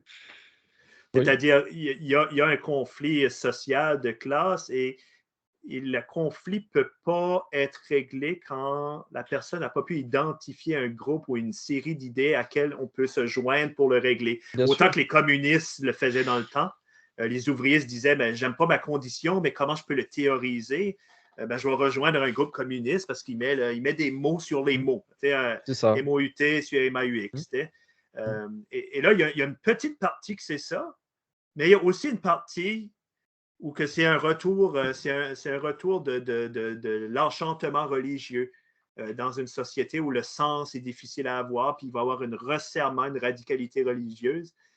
Puis les deux sont là. Mm. Et c'est ça qui est intéressant, c'est que pendant qu'on essaie de voir si c'est plus un ou c'est plus l'autre, je trouve que ce n'est pas important. Quoi, ce qui est important, c'est le récit que vous venez de faire, c'est-à-dire de voir où dans tout ça, ça semble être le seul repère pour une série de gens dont les intérêts étaient différents. Oui, puis d'autant plus moi je considère les religions, pas que l'islam, toutes les religions, comme des récits contextualisés, parce que toutes les religions monothéistes, quand on extrait des phrases, des parties, des discours, alors ça peut être horrible par moments, choquant. Mais moi je pars du principe qu'une religion, c'est comme une langue, et ça dépend de la vision que nous projetons dessus. Il n'y a pas de bonne et de mauvaise langue. Voilà, c'est nous qui y voyons quelque chose de bien ou quelque chose de pas bien. Puisque autant il peut y avoir de mauvais ambassadeurs d'une culture ou d'une religion particulière, autant il y a beaucoup de bons ambassadeurs. Mais nous avons sciemment choisi de porter la focale sur les mauvais ambassadeurs. Mais là, au moins, on semble d'accord sur l'idée que les grands débats télévisés sur l'islam de France, c'est peut-être pas la façon de régler le problème de la violence politique. Bah oui, parce Parce que on est sur des binarités de c'est oui ça. ou non. C'est ça. Il y a une dernière question que vous ne m'avez pas posée. Je vais peut-être me la poser moi-même. Oui, vas-y. Parce que dans toutes les conférences, habituellement, c'est la première. Puis c'est ça j'aime pas le mot choqué parce que choqué, c'est comme offusqué, mais qui m'a mis Oui, qui m'a surpris, c'est ça. oui, Quand j'ai commencé à faire des conférences au Canada, je m'attendais à des questions comme les votes, très pointues, avec une réflexion très nuancée, où je me suis dit, ah, ben, peut-être qu'il y en a que ça va être juste à l'inverse, c'était des stéréotypes. Non, la question du public était sous le vent. Et monsieur professeur McCaughlin, j'ai quelqu'un de ce genre dans ma famille, je ne sais pas comment l'aider. J'ai un conspirationniste qui refuse de me parler. Mon père a coupé les liens avec moi. J'ai un frère qui ne veut plus rentrer en communication avec sa famille. Et nous, qui est sociologue, qui n'est pas dans l'intervention sociale, ben, ça m'a jeté à terre. Ce n'est pas des bah oui. questions qu'on pose à un sociologue habituellement. Mhm. Oui. C'est une question de travailleur social ou de Oui. psychologue ou En Mais il y fait, a... c'est une question qui peut trouver une réponse dans une interdisciplinarité, dans une transversalité, C'est ça. qui ne peut pas être portée par une seule discipline, j'allais dire, même pas, même si vous étiez 50 Ouais. sociologues, c'est pas possible. Et là, je me suis assis, je me suis dit, bon, allons lire. Allons voir qu'est-ce qu'on en sait de la déradicalisation. Mm. Et là, j'ai comparé les modèles étatiques ou les organismes qui ont mis en preuve sur place des systèmes de déradicalisation et c'est un échec monumental. Et la plus grande échec, elle est française. Vos groupes de déradicalisation par l'État ça n'existe plus maintenant, mais où les gens, de façon autonome, pouvaient aller se faire déradicaliser par des professeurs qui allaient leur expliquer en quoi c'était une mauvaise vision de l'islam, ou bon, peu importe. Ouais. C'était un échec. Deux choses est ressorties comme aidant. Et là, il y a le cas éthiopien, D'accord. qui me fait toujours rire, mais qui est d'une efficacité vraiment, les preuves sont là, qui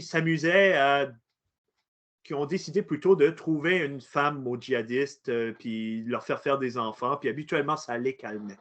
Le taux de récidive était plus bas, on leur trouvait un bon emploi, et on voyait que le taux de chance de récidive était vraiment plus bas, ça descendait. Donc, Le lien familial les retenait. c'est ça. Donc, pour les enfants, ben, ils n'allaient pas retourner, ou bon, là, ils avaient un bon emploi, donc l'effort cognitif pour se relancer dans des folies de jeunesse descendait. Autre chose que j'ai vu d'intéressant, puis c'est ça que je dis souvent, j'aimerais avoir la pilule miracle, mais c'est ça que je dis souvent à la fin de mes conférences, garder le lien. C'est-à-dire, on sait que chez ceux qui ferment la porte familiale, c'est-à-dire des parents qui ne veulent plus parler à leurs enfants, des frères qui ne veulent plus parler à leurs sœurs, augmente la chance que la personne va poser des actes irréparables. Ouvrir la porte ne garantit pas que l'acte ne va pas être franchi. Mais au moins, si la personne veut se rétracter, elle a une voie de sortie, elle a une porte et une écoute. Et ça, c'est difficile parce que ça veut dire ne pas critiquer constamment les idéologies ou les idées des autres, d'être dans l'écoute. Et des fois, j'en ai beaucoup qui viennent me voir avec des conspirations que la Terre est plate, ou que le gouvernement ou Bill Gates nous met des puces dans les vaccins, puis je suis juste là en train de faire oui, explique-moi pourquoi. Qu'est-ce qui sont tes peurs, tes craintes? En me disant, ben, peut-être un jour, elle va être tellement cognitivement fermée qu'elle n'aura plus d'amis ou de personnes qui vont pouvoir l'aider à ouvrir ses doutes. Mais sinon, si ce n'est que ça, il y a très, très peu de choses pour des gens qui sont extrêmement convaincus, qui peut nous aider à faire le chemin inverse. Et tout se passe au moment où les gens sont semi-convaincus. Là, l'influence de l'État, l'influence de l'information, l'influence des débats va passer. Disons qu'on fait de 1 à 10. 1, je ne suis absolument pas convaincu. À 10, je serais prêt à mettre ma tête sous la guillotine. Ben, de 4 à 8, c'est là on peut encore jouer. C'est jouable. Et à partir du moment où les gens sont extrêmement pas convaincus puis extrêmement convaincus, la partie est presque terminée. On ne sait encore pas quoi faire avec des gens qu'on pogne avant l'acte, qui sont extrêmement convaincus que la violence est une bonne solution. On a très peu de choses à offrir. Oui, et puis le phénomène est tellement multimodal que c'est... Il y a eu des bonnes organisations en France qui ont tenté de mobiliser politiquement un islam radical en disant, mais allez donc manifester ou allez donc faire une action publique positive. C'est-à-dire, utilisez pas la violence, pensez que le système peut changer. De ce qu'on voit, ça a des conséquences mitigées dans le sens où ça déradicalise des gens, déradicalise, c'est-à-dire ça atténue les positions extrémistes, mais en même temps, ça rend très mainstream certaines idées qui peuvent être dangereuses ou Mais en fait, potentiellement violentes. pour finir, si on veut se focaliser 2 minutes, revenir sur ce terme de radicaliser, en fait, c'est un terme qui ratisse large, qui ratisse Très large. tellement large que finalement, on est tous d'accord pour déradicaliser les radicalisés. On est tous d'accord pour dire que certaines personnes, comme tu dis, au-dessus de 8 sur 10, eh ben, il n'y a plus rien à faire, donc il faut trouver d'autres solutions que le discours, le débat, la science, etc. Ceux qui sont en deçà de 4, pour reprendre ta métaphore, ils sont intégrés bon gré mal gré dans ce panier de radicalisés, alors que ils ne le sont pas forcément. Et la crainte, c'est que ce discours médiatique, politique, cette image que renvoie la société à ces gens-là, fait sécréter de la radicalisation là où il n'y en a pas. De la même manière que mes informateurs qui ne sont ni arabes ni musulmans, Mhm. l'image que leur renvoie la société a permis de sécréter de l'arabité et de l'islamité. Alors je ne dis pas que c'est une maladie grave hein, d'être arabe et musulman, mais voilà, s'ils ne le sont pas, c'est pas normal qu'ils décident de l'être ou de C'est, s'identifier. ils Alors ont que parlé de cette théorie-là, ils appellent ça la Convoy Bell Theory. C'est-à-dire qu'à partir du moment que tu as fait la première marche du processus de radicalisation, il faut te considérer comme un radicalisé en devenir. oui, mais le problème, c'est que en fait, le radicalisé, c'est notre regard, le regard que nous posons sur lui qui le considère comme radical. Lui-même, si on lui posait la question, Ouais. beaucoup ne se diraient pas radicalisés, dans la mesure où il va encore à la mosquée, il vit encore avec ses parents, il n'y a pas de rupture sociale, il n'a pas vidé ses comptes en banque pour transférer l'argent quelque part, il dit encore bonjour à sa sœur qui ne porte pas le voile, la voisine qui n'est pas croyante, il lui porte ses courses, etc. Donc c'est pour ça que en fait, c'est un terme homogénéisant, comme le terme rebeu, comme le terme jeune, comme beaucoup de termes qui touchent les minorés, qui Tous a des du termes sens, binaires. voilà, qui a du sens pour une catégorie particulière de la population, mais comme il ratisse tellement large, donc il va contribuer à sécréter cette radicalisation là où il n'y en a pas. Et donc, en fait, on rentre dans un cercle vicieux, puisqu'à partir du moment où tu n'es pas radicalisé et qu'on on t'identifie en tant que tel, tu vas te rebeller et peut-être dire, eh ben voilà, je suis radicalisé et qu'est-ce que tu vas faire? De toute façon, je n'ai plus rien à perdre. Et c'est ça qu'il faut éviter. C'est C'est ça ça qu'il faut qu'il faut éviter. éviter. Et même plus loin. C'est-à-dire que je pense que vous avez mis le doigt juste sur la binarité, c'est-à-dire il y aurait les radicalisés d'un côté, puis ceux qui ne le sont pas de l'autre. Qu'on Donc, identifie en tant que tel. c'est ça. Parce qu'on a une grille de lecture. C'est un Ouais. peu comme les tests de certains médicaments. On peut avoir la maladie au Kenya et pas en Australie. Voilà. C'est C'est très ça. sensible et le curseur est très sensible, voilà, en fonction Et des là, ça endroits où pose on un est. autre Voilà. problème parce que ça pose le problème que la radicalisation aborde plus, celui du contexte. Et le contexte serait peut-être de dire aussi que les contextes qu'il n'y aurait pas une distinction entre radicalisé et non radicalisé, mais il y aurait en nous la potentiel de l'utilisation violente à des fins politiques qui dort selon le contexte. Je vais vous donner un exemple. Imaginez qu'on retourne en 1945, puis la France redevient sous occupation. Est-ce qu'on peut s'imaginer qu'on pourrait participer violemment à des fins politiques? Dans une société où on est satisfait des grands idéaux de liberté, d'égalité ou tout ça, on n'a pas ce sentiment-là, généralement, la population. Mais imagine que ça change drastiquement, puis qu'on dit, bon, demain, les femmes n'ont plus le droit de vote. Il y a peut-être des gens qui n'avaient aucune, même la journée précédente, sentiment de violence politique, qui du jour au lendemain, en cause du contexte, va avoir l'idée que peut-être Et qu'il y a tu des l'as dit femmes. tout à l'heure, excuse-moi, je te coupe, tu l'as dit tout à l'heure que les radicalistes qui profitaient des mannes, etc., pour travailler, bon, la radicalisation liée à l'islam a tendance à faiblir, en tout cas du point de vue des recherches universitaires et même du discours médiatico-politique, et on a l'impression que il y a un glissement qui se fait vers la médecine, hein, vers la société de manière générale, puisque les gilets jaunes étaient considérés comme des radicaux. Les médecins, certains personnels hospitaliers sont considérés comme des radicaux. Donc, en fait, ce concept de radicalisation est en train de se défragmenter dans la mesure où il est sémantiquement tellement épais, hein, d'une épaisseur sémantique, qu'il veut tout dire, comme beaucoup de mots de cet acabit, et qu'il ne veut rien dire en même temps. C'est Et son exactement problème, ça. c'est son homogénéisation, cette capacité qu'il a d'englober des gens qui le sont vraiment et des gens qui ne le sont pas. Et dans les gens qui ne le sont pas, c'est peut-être les décider à l'être. Puis là, on est vraiment hors de la sphère scientifique. Non. C'est-à-dire que elle est à la fois utilisée de façon d'étiquetage de politique Ouais, publique, ouais. une fois pour étudier un processus, une fois pour identifier un État. Mmh. Tout d'un coup, tu es radicalisé. C'est Mmh. comme un Mmh. État. Mmh.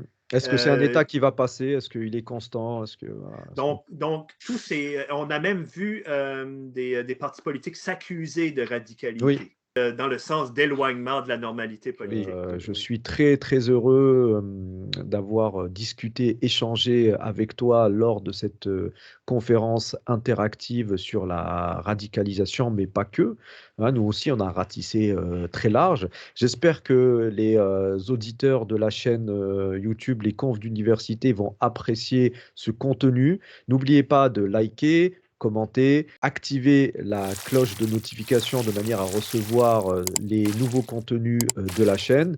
Je dis merci beaucoup à Gilbert de nous avoir accordé son précieux Euh, temps et Merci à je vous. te dis, tu reviens quand tu veux. Merci beaucoup, hein. C'était un plaisir, puis un plaisir, j'espère, partagé. Tout à fait. Tout à